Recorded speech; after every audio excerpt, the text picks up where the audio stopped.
Alhamdulillahi Rabbil Alamin. Allahumma salli ala Sayyidina Muhammad. Ya Allah, muliakan para jemaah Musalla Ziyadatul Iman yang dirahmati Allah. InsyaAllah malam yang berbahagia ini kita meneruskan kajian kitab fikih. Mari sama-sama kita membacakan ulumul Quran. Nabi Muhammadin sallallahu alaihi wasallam ya Rasulullah wa ala azwajihi wa ahlil bait ajma'in wal awliya wal salihin wal anbiya wal mursalin wal malaikatil muqarrabin ولآبائنا ولأمهاتنا ولجدنا ولجداتنا ولأساتذتنا ولمعلمنا ولمشايخنا ولجميع المسلمين والمسلمات والمؤمنين والمؤمنات الأحياء منهم والأموات خصوصا لصاحب المؤلف للشيخ الإمام العلامة ابن قدامة ويليه الشرح الكبير للشيخ الإمام ابن قدامة المقدسي ونفعنا بهما والمسلمين بعلومهما وبعلوم جميع العلماء amin ya Allah. Ya Allah, ya Tuhan kami, anugerahkanlah keberkahan kepada kami di dalam majelis ilmu ini, di dalam majelis fikih ini, kiranya bermanfaat kepada kami, keluarga, anak maupun keturunan kami. Ya Allah, ya Tuhan, jauhkanlah kami, anak dan keluarga kami dari segala malapetaka, bencana, fitnah dunia maupun fitnah akhirat. Jauhkanlah kami dari segala cobaan yang tidak sanggup kami memikulnya. Jauhkanlah kami dari segala kemurkaan-Mu karena kebodohan dan ketidaktahuan kami. Jauhkanlah kami, anak dan keluarga kami dari segala kemurkaan-Mu karena kebodohan dan ketidaktahuan kami. Anugerahkanlah nikmat kepada kami, anak dan keturunan kami menjadi imaman lil muttaqin, menjadi pemimpin bagi orang-orang yang bertakwa. Anugerahkan pula keberkahan kepada seluruh orang-orang yang telah pernah berbuat baik kepada kami, khususnya mereka yang istiqomah, yang membantu perjuangan jihad di dalam dakwah kami ini. Ya Allah, anugerahkan pula kepada kami, anak dan keluarga kami umur yang panjang lagi berkah. Karunialah kesehatan, kemajuan dan kesuksesan segala amal usaha yang kami lakukan. Jauhkan kami dari segala gangguan, tipu daya muslihat, baik yang datangnya daripada golongan jin maupun manusia. Bi barakati Al-Fatihah. A'udzu billahi minasyaitonir rajim. Bismillahirrahmanirrahim. Alhamdulillahi rabbil alamin. Ar-Rahmanir Rahim. Maliki yaumiddin. Iyyaka na'budu wa iyyaka nasta'in. Ihdinas siratal mustaqim. Siratal ladzina an'amta 'alaihim ghairil maghdubi 'alaihim waladdallin. Amin. Alhamdulillah. InsyaAllah kita sudah sampai halaman 173 ya. Yang terakhir kemarin kita masalah wa yakrahu taslib fi taubin. Makruh hukumnya memakai baju yang bergambar salib.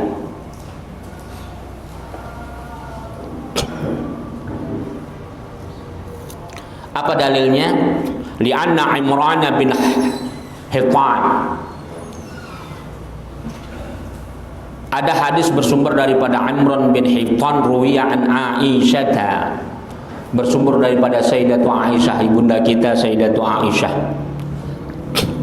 Jadi Sayyidatu Aisyah ini istri Rasulullah sallallahu alaihi wasallam, ibunda kita yang cantik, jenius, yang cantik, jenius, cerdas. Insya Allah sampai kiamat belum ada penggantinya wanita secantik dan secerdas beliau. Kenapa? Beliau ini melampaui daripada Khulafaur Rasyidin kecerdasannya. Dari segi ilmu ya, ilmu. Apa itu? Dari segi fikih. Apa itu hadis? Ayahnya saja kalah. Abu Bakar Siddiq. Bayangkan ini. Subhanallah. Jadi ini penting kita mendidik anak kita, cucu kita, bagaimana akhlak seorang wanita yang cantik. Dia bisa merawat suaminya, tapi juga bisa menuntut ilmu, menggali ilmu yang begitu dalam.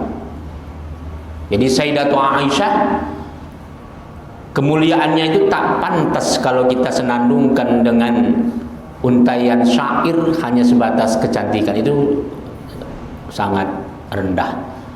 Jadi kalau bisa lagunya yang meninggikan beliau dari segi ilmunya. Bayangkan Imam Ali, kita katakanlah Abu Bakar Siddiq, Umar bin Khattab, Uthman bin Affan, Ali bin Abi Thalib, itu semua di bawah dia, Pak. Dari segi yang paling banyak menghafal hadis. Subhanallah. Abu Bakar Siddiq, ayahnya Utsman bin Affan, levelnya dari segi fikih lebih tinggi martabat beliau. La ilaha illallah. Dari segi fikih yang banyak mengeluarkan fatwa. Wanita cantik yang solehah. Makanya kalau kita punya anak, ya Allah, sebagaimana Kau muliakan Sayyidatu Aisyah, anugerahkan juga anakku seperti itu. Ya, nggak pun bisa sama, minimal anak kita cinta agamanya. Ya, itu dia. Kita teruskan. Kenapa makruh? Kurasa kalau ini kita nggak kaji kitab, pasti Bapak bilang haram ya. Pasti, saya yakin. Pakai baju gambar salib, yakin saya Bapak bilang haram pasti. Ini pentingnya kita belajar kitab supaya jangan kaku cara memahami fikih. Apa dalilnya? Bersumber daripada Sayyidatuna Aisyah. Anna Rasulullah sallallahu alaihi wasallam kana la yatruku fi baitihi syai'an fi taslim illa qasbuh. Jadi Rasulullah di rumahnya itu sama sekali tidak ada pernah ada benda-benda salib di rumahnya, kecuali katanya apa? Fihi, terus ada satu ternyata sebatang. Artinya Rasulullah tak buang, dia nggak dibuang. Rawahu Abu Daud. Ini hadis riwayat Abu Daud. Bukan hanya Abu Daud, coba lihat itu footnote-nya 313. Kama akhrajo al-Bukhari, ya. Imam Bukhari juga yang meriwayatkan hadis ini. Itu dia. Wallahu taala alam bisawab. Itu yang lalu ya. Kita masukin sekarang faslun, bab yang baru. Qala al-Athram, berkata al-Athram, sami'tu Aba Abdullah yus'alu an labsil khuzzi. Falam yara bihi ba'san. Aku mendengar kata Al-Athram, Abu Abdullah ditanya tentang memakai baju, kan ada baju balto yang baju yang ada bulu-bulunya itu, Pak, yang tebal. Biasanya kan itu musim dingin lah ya. Apa hukumnya kita pakai gitu? Ya kalau di Indonesia pakai baju yang ada kerahnya berbulu, atau kan ada model-model wanita yang suka pakai baju berbulu-bulu gitu. Nah, kalau di Arab kan laki-laki juga ada juga gitu. Kalau musim dingin paling enak itu. Jadi biar gak masuk angin. Apa hukumnya an labsil khuzzi? Kata Abu Abdullah, dia ditanya tentang itu, katanya memakai baju itu aku tidak melihatnya itu tak mengapa. Boleh. Boleh. Jadi bentuk-bentuk pakaian mana yang diharamkan, mana yang dimakruhkan udah kita bahas semua ya. Dari awal sudah kita bahas semua. Mana yang haram, mana yang boleh, mana yang tidak.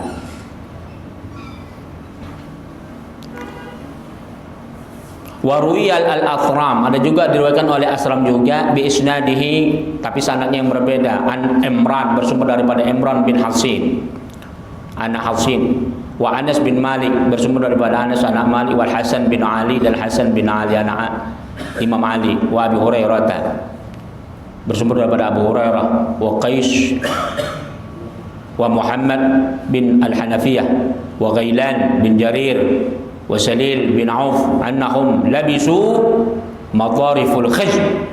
Ternyata tadi ya nama-nama sahabat yang saya sebut tadi tuh, ternyata katanya annahum, sesungguhnya mereka labisu memakai matariful khizm. Karena ada baju yang di ujung-ujungnya tuh bulu-bulu tebal. Ternyata para sahabat rupanya banyak pakai gitu ya.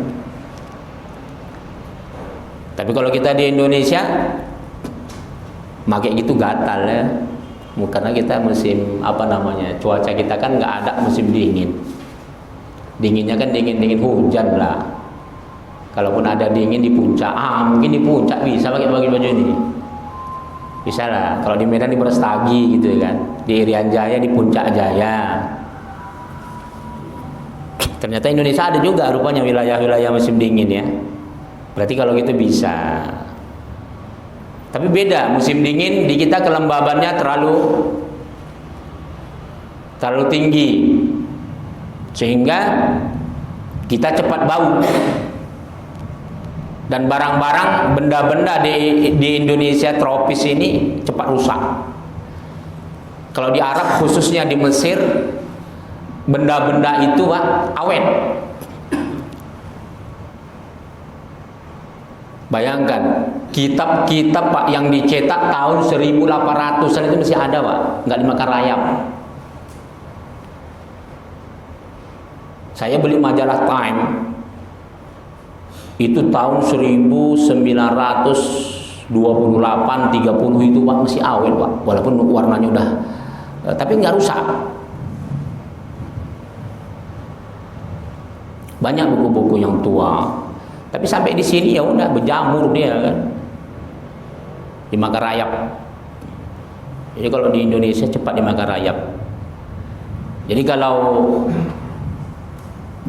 musim dingin di Mesir itu nasi nggak perlu masuk kulkas, tahan seminggu, nggak basi. Anjing mati 1 meter nggak terasa bau. Nah, jadi kadar kelembabannya itu rendah sekali. Kalau kita terlalu tinggi, kita Pak kalau nggak mandi 1 minggu gimana rasanya? Wah, 1 hari aja nggak mandi, tak gimana ya?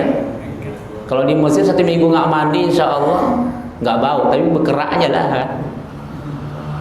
Kalau musim dingin, tapi musim panasnya juga begitu, beda, nggak sama. Meskipun mereka teriknya sampai 40 derajat, 42 derajat, beda, sangat beda panasnya dengan kita.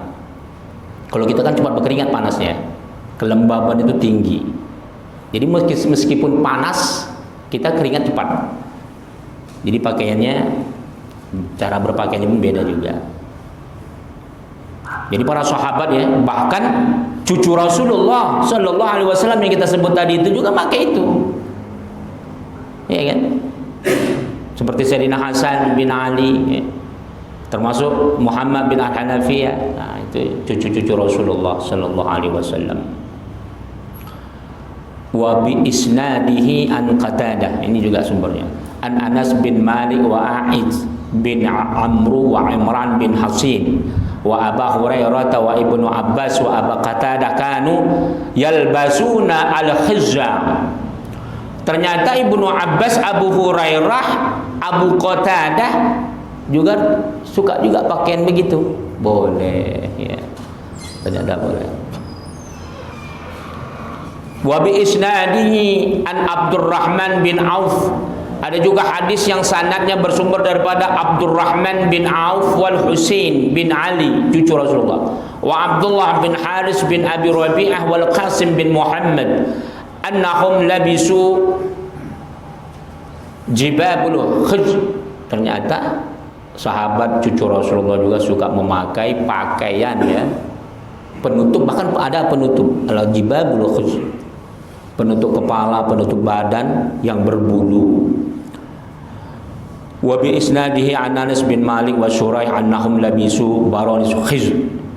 Juga ada juga sanadnya bersumber daripada Anas bin Malik dan Syuraih, mereka memakai apa? Pakaian atau pelapis daripada pakaian mereka yang terbuat daripada bulu-bulu. Wa bi isnadihi an Imran bin Abi Imarah qala atas Marwan matarif min khizr fakasaha ashab Rasulullah sallallahu alaihi wasallam. Jadi Abi Imarah berkata,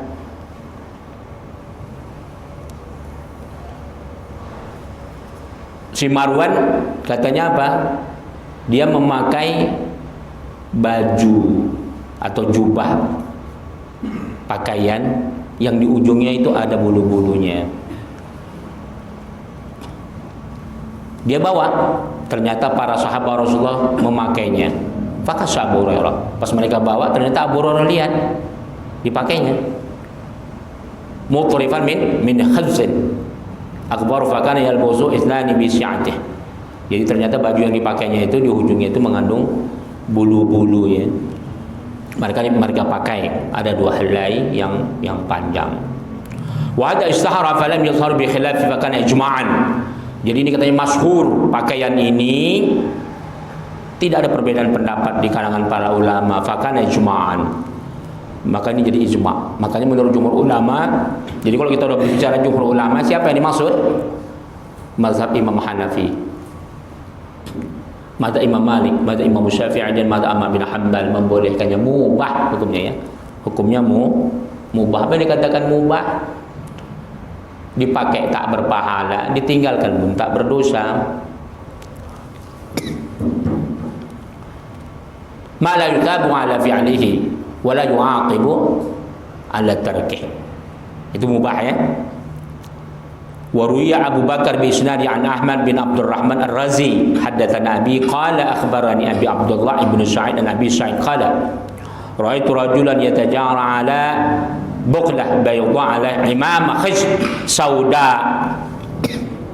Diberitakan kepadaku oleh Abu Abdullah, bersumber daripada Ibnu Sa'id, bersumber daripada ayahnya si Sa'id.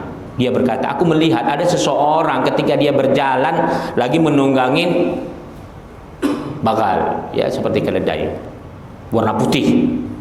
Dia lagi menunggangi itu pakai imamah seperti saya nih Pak, imamahnya. Ini imamah namanya. Yang saya pakai ini imamah namanya. Tapi imamahnya berbulu,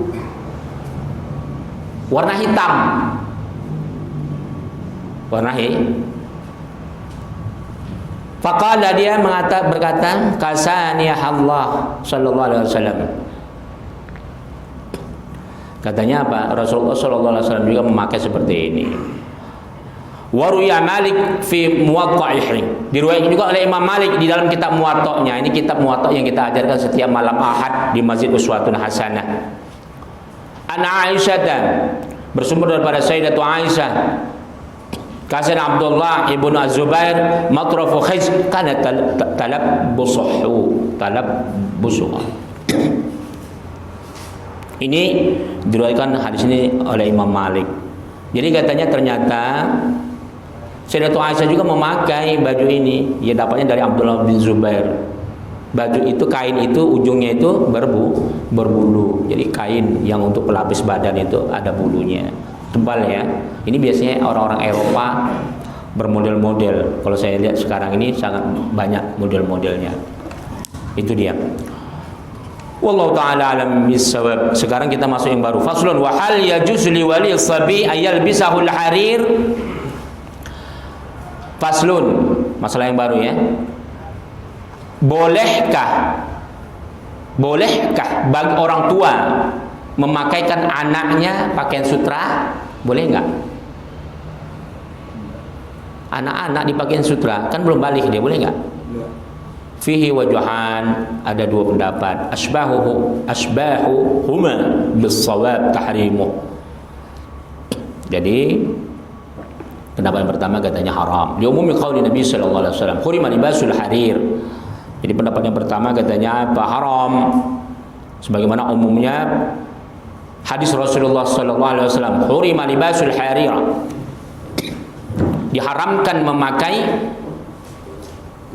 baju yang terbuat daripada sutra ala dukurin ummati, umatku yang laki-laki, kata Rasulullah. Wa uhalla li inatihim, tapi dihalalkan untuk para wanitanya, gitu ya.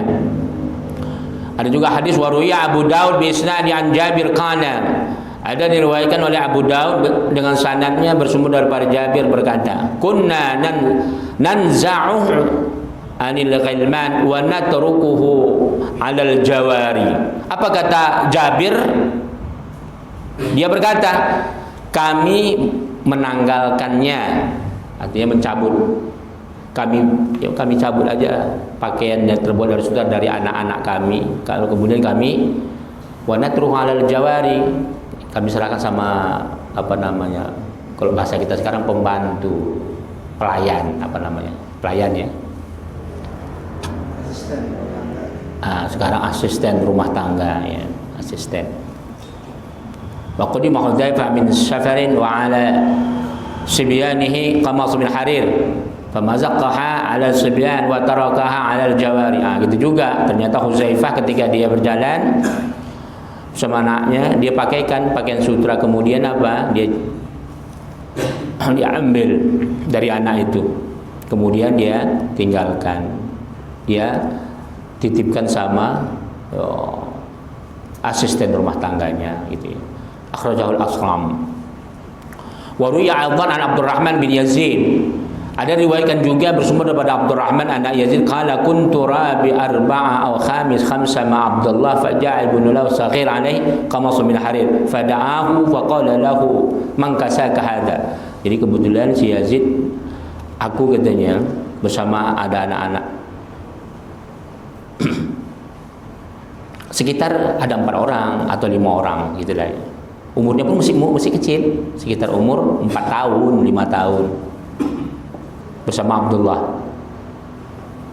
Ya, kemudian ternyata dipakainya pakaian apa? Sutra, fada'ahu, baru ditegur. Katanya apa? Siapa yang memakaikan ini? Mangkasa kahada, siapa yang memakai sama kamu seperti ini? Qala ummi, ibuku yang memakaikan pakaian ini, kata anak-anak dari ini. Akhirnya apa? Fa akhadha Abdullah fasaqqahu. Diambil sama Abdullah fasaqqahu. Cuman kalau tekstualnya sakka itu dipecahkan, dikuyak. Artinya ya diambil, jangan dipakai gitu ya. Jadi fasaqqah itu kalau bahasa tekstualnya artinya dikoyak. Itu menunjukkan artinya karena haram itu ya. Karena haram itu tidak boleh. Sama kayak emas, kalau emas memang langsung Rasulullah sebutkan sama ada anak-anak ataupun orang dewasa. Tapi kalau sutra kan tidak disebut anak-anak, makanya terjadilah perdebatan di kalangan ulama.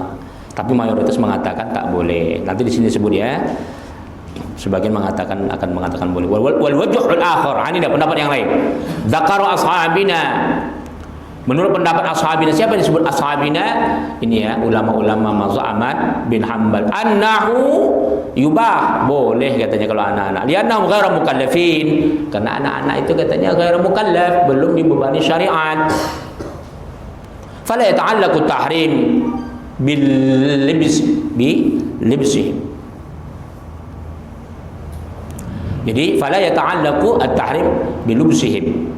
Kama law albisahu dabbah wa li'annahu mahallu zayyinah. Katanya kalau anak-anak yang belum baligh tidak ada hubungannya keharamannya. Sebagaimana kalau kita memakaikan pakaian kain sutra, kain terbuat dari sutra ke binatang. Contoh kita punya kuda, kita taruh kain sutra. Tapi menurut sahabat apa? Katanya kama law albisahu dabbatan wa li'annahu mahallu zainah. Jadi hukumnya kalau anak-anak yang enggak mukallaf katanya disamakan seperti kita memakaikan kain untuk hiasan di binatang seperti kuda, kambing, apa aja lah ya.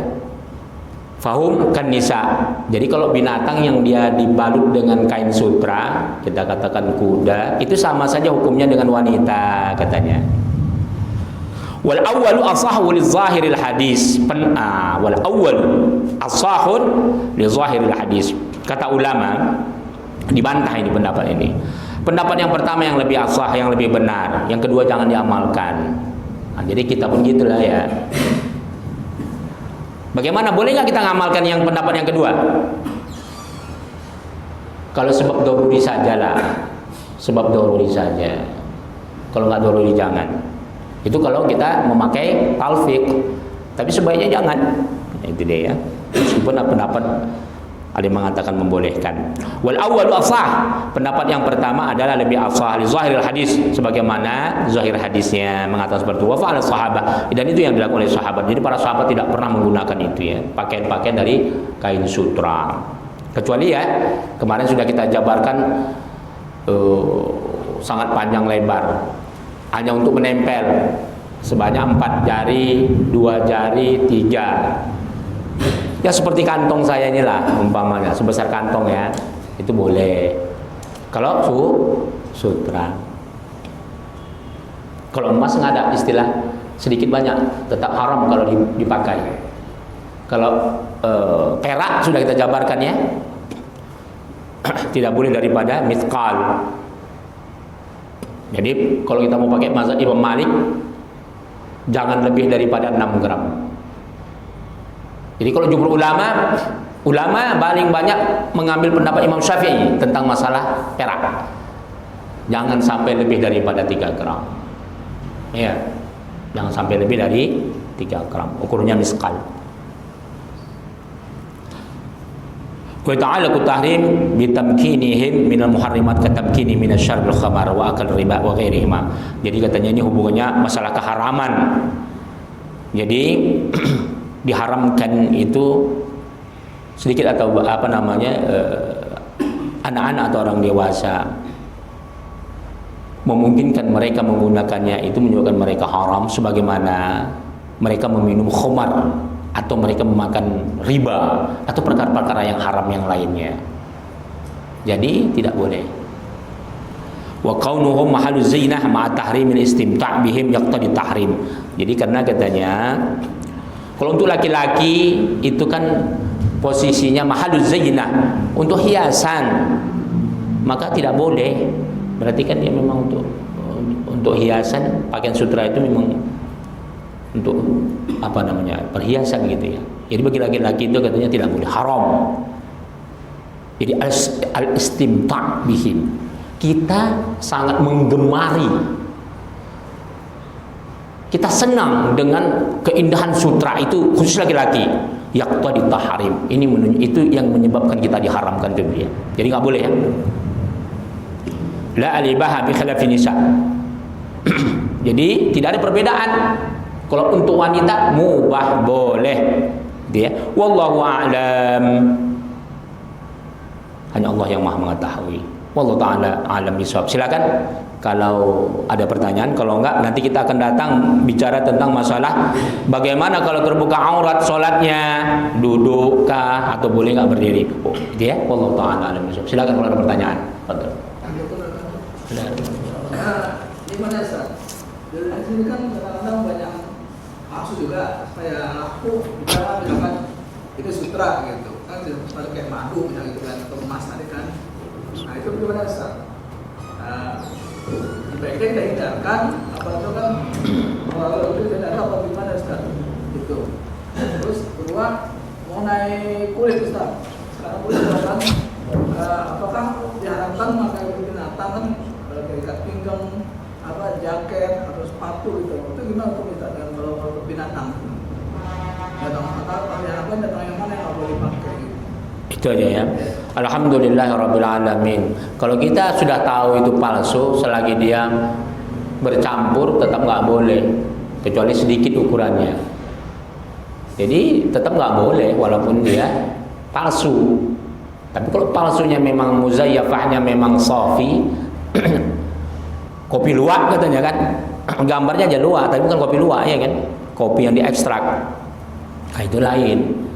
Kalau umpamanya ini kain sutra katanya, tapi ternyata memang kain katun, ya nggak apa-apa, nggak ada hubungannya. Cuman yang menjualnya itu mengatakan kain sutra, harganya dibikin harga sutra, penipuan namanya, itu ya, sama kayak emas. Jadi kalau dipalsukan, atau kalau emas itu sebenarnya orang sudah tahu nggak bisa dipalsukan, walaupun sebenarnya ada pemalsuan emas tapi mudah diketahui.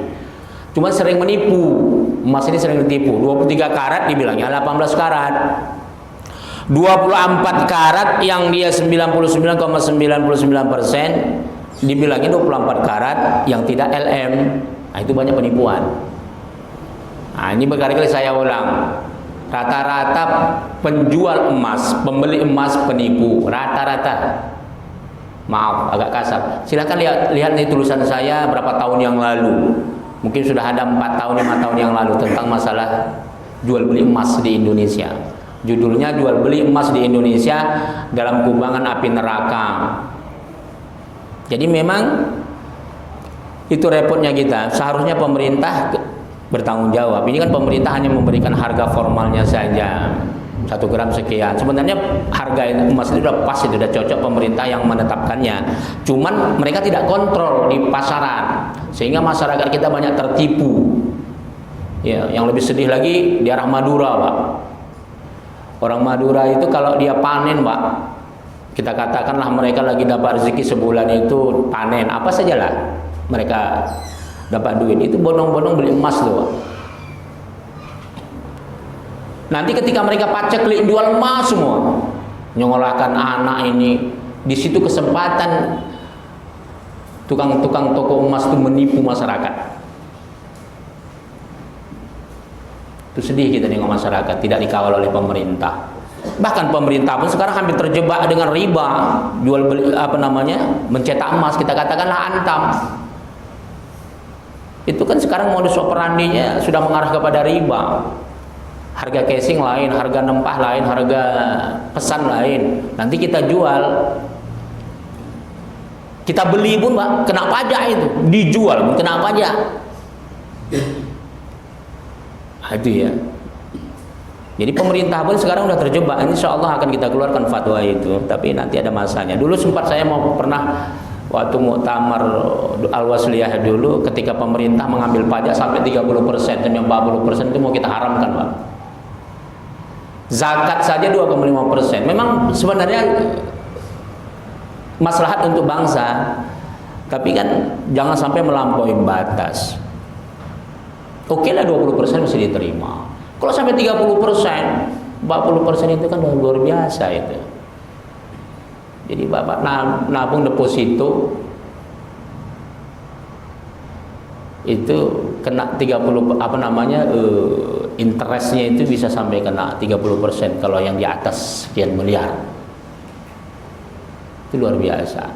Padahal semuanya kita dipajak, dari celana dalam sampai celana luar semua dipajak. Nggak ada yang nggak dipajak. Kita belanja saja di market kecil saja, parkir bayar. Di situ langsung dipotong 10%. Beli Kentucky saja pun dipotong langsung. Beli Pizza Hut juga langsung dipotong. Pokoknya kalau kita beli di mall itu langsung pajak langsung dipotong. Jadi semuanya dipajak. Jadi kalau bisa kebutuhan primer jangan lagi sampai dipajak. Seperti emas itu kan. Nah itu dia. Kemudian yang terakhir tadi apa? Kulit. Nah itu boleh semuanya halal kecuali kulit babi. Tapi dengan syarat disama dulu. Kalau dia nggak disama, ya berarti dia masih bernajis, tidak bisa dipakai sholat. Dipakai pun enggak, makruh ya. Pakai najis yang dipakai makruh. Kalau pakai sholat haram. Kecuali kulit babi dan anjing. Kalau kulit yang lain boleh, yang penting dengan syarat disama dulu dia. Silakan ada yang lain. Wallahu taala alam bisawab. Fadhal. Menanyakan tadi masalah sholat yang ada salib atau patung Yesus. Kita pernah sholat di situ, Pak. Tapi kan kita namun di tempat orang Nasrani. Kebetulan itu patung Yesus dan Nasrani. Dan memang sholat, tapi di ruangan itu ada patung salib dan ada patung Yesus dan salib itu. Itu dibolehkan apa sah enggak kita sholat kita sholat? Itu yang pertama. Yang kedua, saya mendengar penceramah begini, Allah tidak akan menguji umatnya di luar kemampuannya. Divisi ureanya bagaimana itu, Pak? Apa tuh? Allah tidak akan menguji umatnya di luar kemampuannya, tapi ternyata di situ banyak yang diuji itu, bahkan dia mungkin diuji sakit, dia bunuh diri, diuji kemiskinan atau yang lain, mungkin dia bisa korupsi. Nah itu bagaimana penguraiannya, Pak? Terima kasih. Alhamdulillah, Allahumma shalli ala sayyidina Muhammad. Bagaimana kita salat di rumah yang ada salibnya? Yang paling penting adalah syaratnya bersih tempatnya. Gak apa-apa. Sebagaimana Umar bin Khattab ketika dia masuk ke daratan Palestina, dia mau salat, dia minta tempat yang bersih. Ternyata ditunjukkanlah gereja. Dia mau masuk di dalam, tapi dia takut nanti kalau ini saya sholat di sini, umatku nanti akan mengambil gereja ini. Akhirnya dia sholat di samping gereja, nggak masalah, nggak apa-apa. Ada seorang ulama sufi yang sangat terkenal,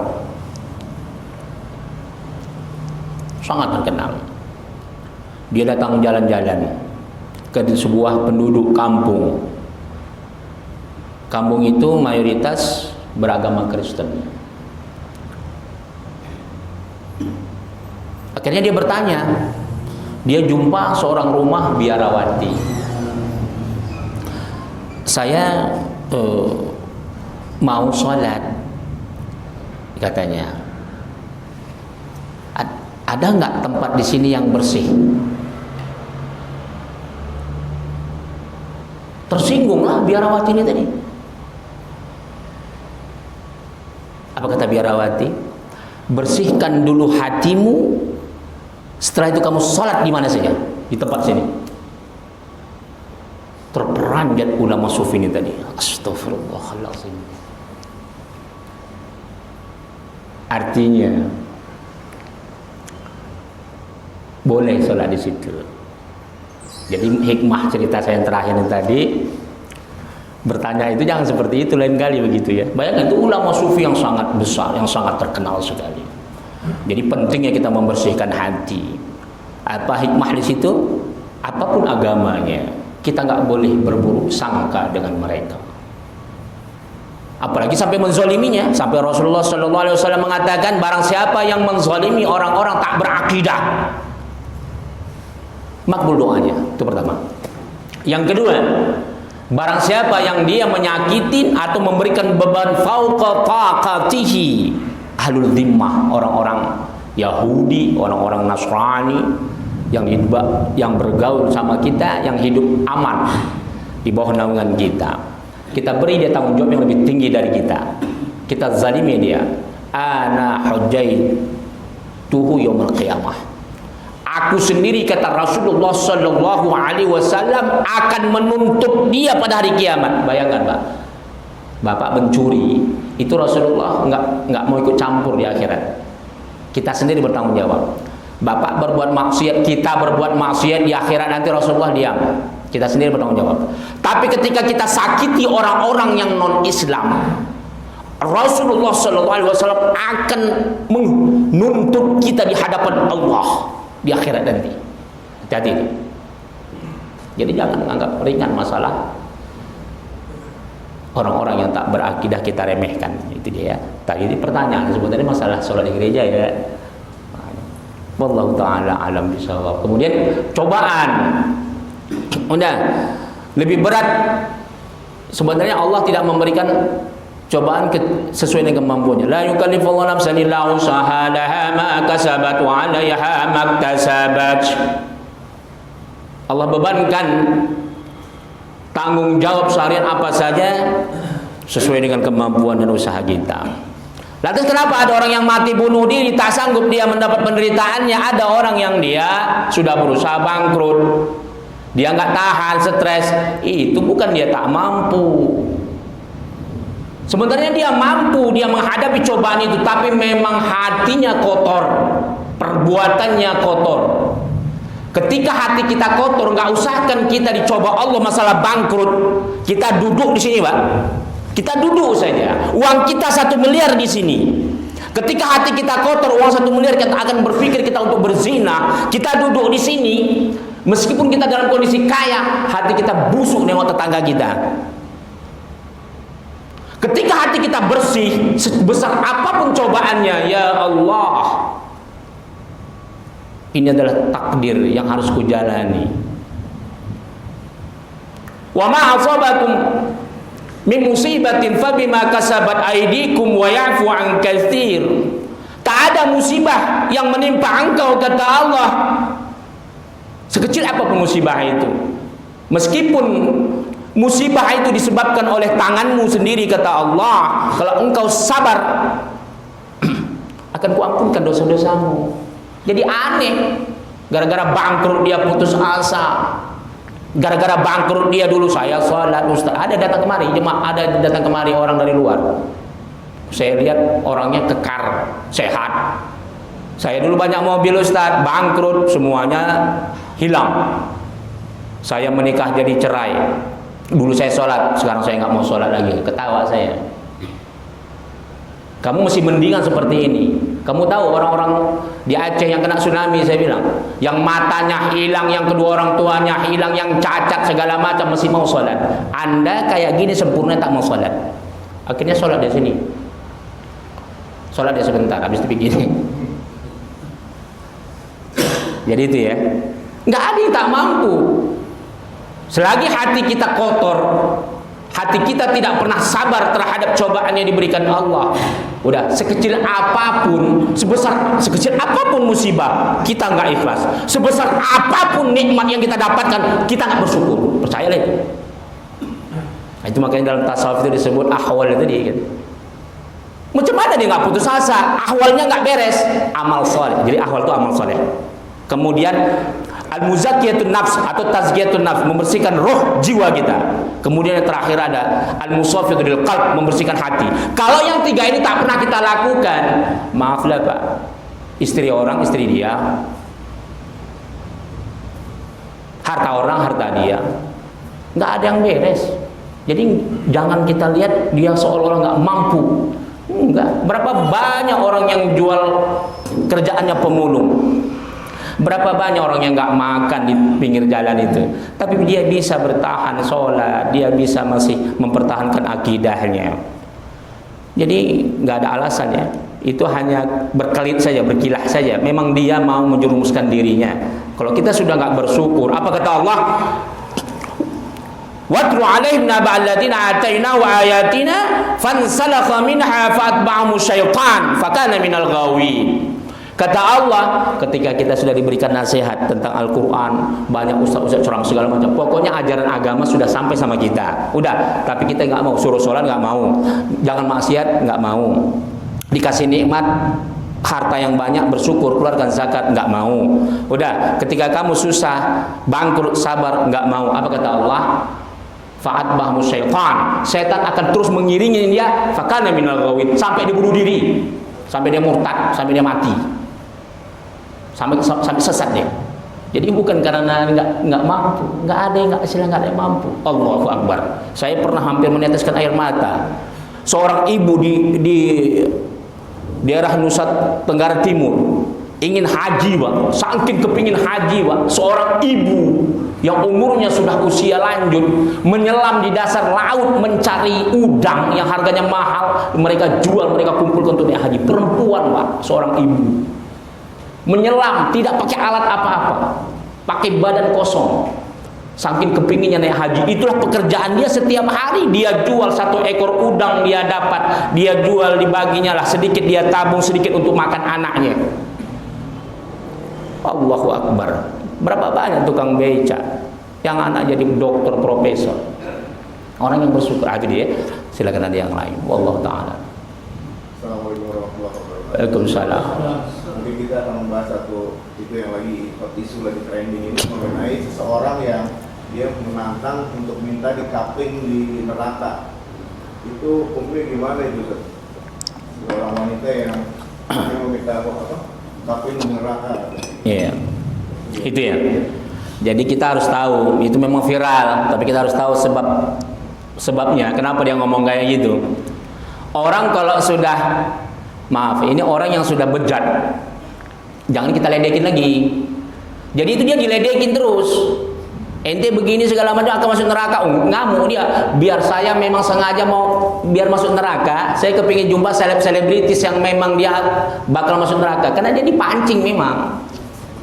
Itu kan live, itu streaming, dia dipancing-pancing supaya emosi. Jadi kalau sudah begitu otaknya, jangan lagi kita pancing-pancing, biarkanlah begitu. Ini nggak orang gila, kita pancing pertama gila dia. Jadi yang bodoh itu kita, nggak usah kita layani.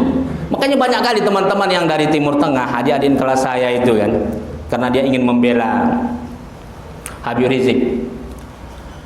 Saya bilang, di-share sama saya videonya, segala macam lah video ini kita ini.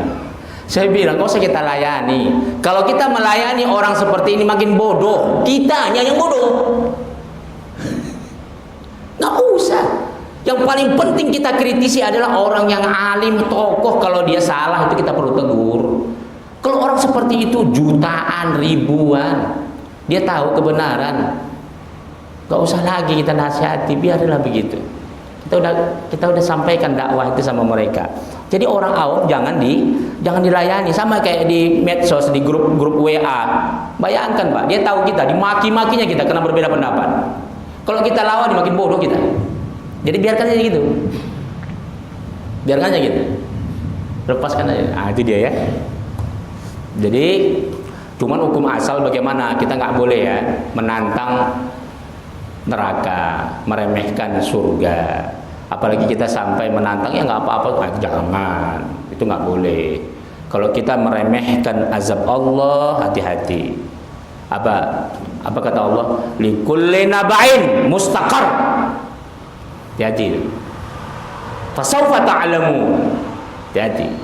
Nggak usahkan neraka yang kita tantang. Sholat kamu, untuk apa sholat? Hati-hati itu. Ketika kita istihza, likulli naba'in mustaqar, fasawfa ta'lam. Allah akan nampakkan sama dia bagaimana sakitnya azab Allah sebelum dia sampai hari akhirat. Hati-hati itu. Nggak usahkan gitu. Nggak usahkan itu. Yang paling ringan, wa man la yajib da'i Allah falaysa lahu bimu'zizillah wa laysa lahu min dunihi nasira. Ulaika fi dhalalin mubin. Orang yang berani membantah nasihat ulama, Allah timpakan azab dua Pak, di dunia dan akhirat. Allah tak mau jadi penolong dia, semakin sesat dia. Ada ulama menasihati jangan main judi, nggak peduli dia, malah dihinanya. Hati-hati, nggak perlu nunggu sakratul maut, nggak perlu nunggu akhirat. Allah akan nampakkan sama dia. Hati deh. Apalagi sampai kita menentang ciptaan Allah. Hati-hati dia. Apa itu ciptaan Allah? Neraka. Itu adalah rukun iman. Hati-hati. Karena akidah itu yang menentukan bagaimana kita beriman. Yu'minu bil ghaib. Neraka itu ghaib. Kalau kita mengingkari itu berarti kita tidak beriman. Tapi ini konteks yang saya bilang ini bukan konteks pertanyaan tadi ya. Itu karena dia digojolokin itu, ditantang iniin. Jadi dia ngamuk dia kan. Akhirnya ya kalau orang gila dibikin gila ya makin gila dia. Terakhir kita yang waras nih menjadi gila jadinya. Jadi nggak usah dilayani lagi itu dia. Wallahu taala alam bisawab. Silakan ada yang lain. Udah azan ya? Belum. Silakan. Fadal. Ada seseorang ya yang mengaku dia cinta Rasul, tapi nggak mau ikut juriahnya Nabi, itu gimana? Maksudnya gimana? Seseorang mengklaim dia cinta Nabi, cinta Rasul, tapi tidak ikut juriahnya Nabi. Maksudnya nggak ngikut apanya? Ya habib-habib itu dia nggak mau itu, atau ulama segala macam. Martabat manusia semua sama. Martabat semua manusia ini sama. Kalau yang baik nggak usahakan yang ngaku juriah Rasul, binatang pun yang baik boleh kita ikut. Hanya orang gila yang nggak mau ngikutin kebaikan. Aneh pertanyaannya. Jadi maaf, ada orang yang mengingkari ahlul bait dibilang mencela, dibilang benci juriahnya. Ini kan mau bikin kelanggengan budaya yang kotor supaya dia terus langgeng, dicium, dipuja, disembah-sembah. Yang baik itu bertahun-tahun kita ngaji di Malaysia Juz Ilmu ini. Nggak usahkan manusia, binatang yang baik pun kita harus turutin. Kita jadikan pelajaran, apalagi manusia. Jadi nggak ada hubungannya dengan itu. Itu dia ya. Jadi saya kira jangan kita narik-narik ke sana untuk kita ingin melanggengkan budaya yang kotor itu untuk kita dipuja-puja. Ingat, kata Imam Malik dan Abu Hanifah, Ahlul Bait itu bukan daripada Banu Thalib. Bahkan Ahlul Bait tidak ada lagi sekarang di dunia. Jadi masalah keturunan darah itu musaharah, sebab perkawinan itu musaharah atau nasab, an-nasl. Jadi kita pun keturunan Nabi semua. Martabat manusia semua sama. Wa karramallahu bani Adam. Allah muliakan semua umat manusia. Apa kata Imam Ali? Al-hikmatu ad-dhallatul mu'min. Orang yang mencari hikmah, dia akan menjadi bijaksana. Faqutil hikmata walau min ahli nifaq. Maka kamu cari, kamu ambil hikmah itu, walaupun sumbernya dari orang-orang munafik, ya. Nah itu dia. Jadi jangan dikait-kaitkan ke sana untuk kita dianggap meremehkan, bukan. Saya kira bertahun-tahun kita katakan, enggak. Baru tadi kita cerita, orang non-Islam tak berakidah saja harus kita hormati. Masa iya kita ada orang yang ngaku dia orang soleh, apalagi dia mengaku-ngaku punya darah Rasul umpamanya. Apa hubungannya dengan kebencian itu? Tak ada. Itu dia ya. Sedangkan orang tak berakidah nggak boleh kita benci. Masa ada orang Astagfirullah. Itu dia ya. Saya kira jangan sampai kita mencari tameng untuk ketika kita meluruskan kebenaran dibilang kita anti, dibilang kita benci. Itu yang berbahaya. Makanya nanti apa kata Rasulullah dalam hadis sahih? Nanti di akhir zaman ada orang yang ngaku keturunanku, tapi justru dia menginjak-injak syariatku. Hati-hati itu. Hati-hati. Banyak orang yang mengaku keturunanku kata Rasulullah di akhir zaman, tapi justru mereka yang menginjak-injak syariatku. Mereka untuk mencari tameng daripada keturunan Rasul untuk memuliakan dirinya di tengah-tengah umatnya. Hati-hati. Itu dia dalam hadis-hadis sahih banyak itu diceritakan tentang hal seperti itu. Jadi itu urusan dia sama Allah, perkara dia keturunan siapa, sama kayak kita. Makanya kata di dalam hadis Imam Bukhari, diharamkan dia surga untuknya kalau dia mengaku dia keturunan si fulan ternyata bukan. Begitu juga di dalam hadis sahih Muslim, Allah akan melaknat mutatabi'ah, akan terus-menerus dilaknat dari dunia sampai akhirat kalau dia mengaku keturunan seseorang ternyata dia bukan keturunannya. Itu dia kan. Wallahu taala alam bisawab. Silakan ada yang lain.